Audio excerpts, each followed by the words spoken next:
Hi, my name is Rich Robert. I was born in New York and I've lived most of my life in Puerto Rico.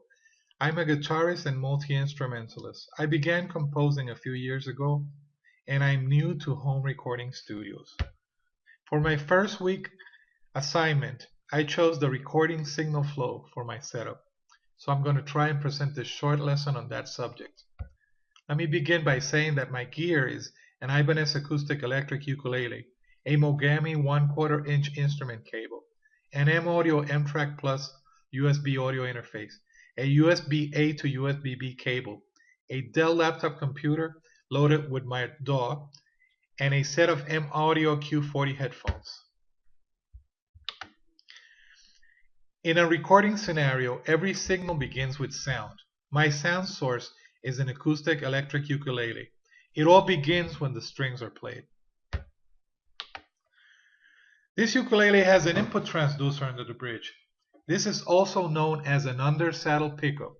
When the strings vibrate, the undersaddle pickup senses this vibration because not only the strings vibrate, the strings make the bridge and the top of the ukulele or the soundboard vibrate. The transducer then converts these vibrations into voltage variations. These voltage variations are a low-level signal. When we connect a 1/4 inch cable to the ukulele, the signal travels through that cable. If we connect the other end of that 1/4 inch cable to my audio USB interface, then we have a circuit.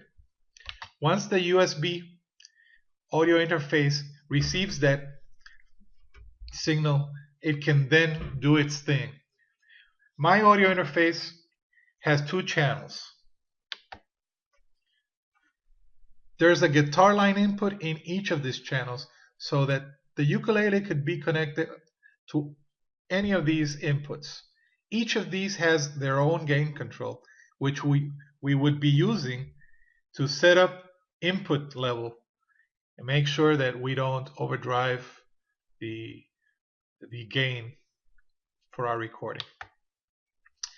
The audio interface has a preamp circuit for the line input. Like I said earlier, the line input is a low-level signal. So this preamp increases that low-level signal from its very low level to the actual line level.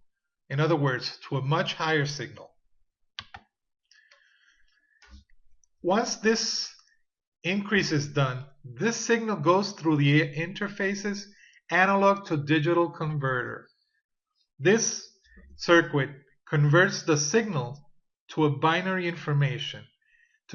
It's also known as digital, which is ones and zeros. And actually, this is the only language that the computer truly understands.